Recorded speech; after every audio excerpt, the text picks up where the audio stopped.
2026 সালে driving licence করতে গিয়ে যদি 10,000 টাকার বেশি খরচ করো তাহলে তুমি নিশ্চিতভাবে ধরা খাইছো। আজকে আমি দেখাবো কিভাবে একদম সরকারি নিয়মে কম খরচে ঝামেলা ছাড়া লাইসেন্স করবা A to Z। আসসালামু আলাইকুম এভরিওয়ান, কি অবস্থা সবার? অনেকেই ইনবক্সে জিজ্ঞেস করতেছো 2026 সালে ড্রাইভিং লাইসেন্স করতে কি কি লাগে, কত টাকা লাগে, আর দালাল ছাড়া করা কি সম্ভব নাকি। আজকে এই ভিডিওতে আমি সবকিছু একদম ক্লিয়ার করে দিব। প্রথমে জানি ড্রাইভিং লাইসেন্স করতে কি কি লাগবে।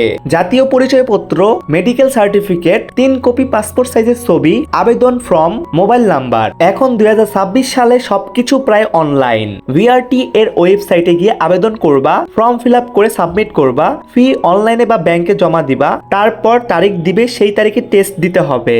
বাকিটা বুঝিয়ে দিচ্ছি একটি বিরতির পর। অনলাইনে চকলেট অর্ডার করে খেয়েছেন কখনো? এটা কিন্তু নরমাল চকলেট না, বক্সে পাচ্ছেন ফুল ভ্যালু। এটা হচ্ছে গ্যান্ডর সাফারি ক্যারামেল ক্রাঞ্চ চকলেট, একদম প্রিমিয়াম লুকের বক্স। এক বক্সে আছে 30 পিস, ফ্যামিলি গিফট সবকিছুর জন্যই পারফেক্ট। পুরো বক্স মাত্র 420 টাকা, মানে প্রতি পিস পড়ছে মাত্র 14 টাকা। বাইরে যেখানে 20 টাকা করে, সেখানে আপনি পাচ্ছেন কম দামে বেশি। অর্ডার করতে এখনই হোয়াটসঅ্যাপ করুন। হোম ডেলিভারি সারা দেশে। ড্রাইভিং লাইসেন্স পেতে 2টা টেস্ট দিতে হয়, লিখিত পরীক্ষা, ড্রাইভিং টেস্ট। লিখিত টেস্টে পাশ করলে তারপর মাঠে গাড়ি বা বাইক চালিয়ে দেখাতে হবে। এখন আসল কথা, খরচ কত?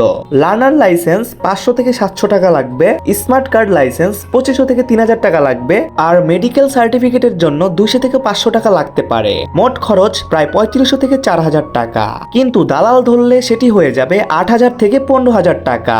ভাই, সবচেয়ে গুরুত্বপূর্ণ কথা, কোনো দালালের কাছে যাইবা না, নিজে নিজে অনলাইনে আবেদন করো, ভিআরটি অফিসে গিয়ে সরাসরি কাজ করো।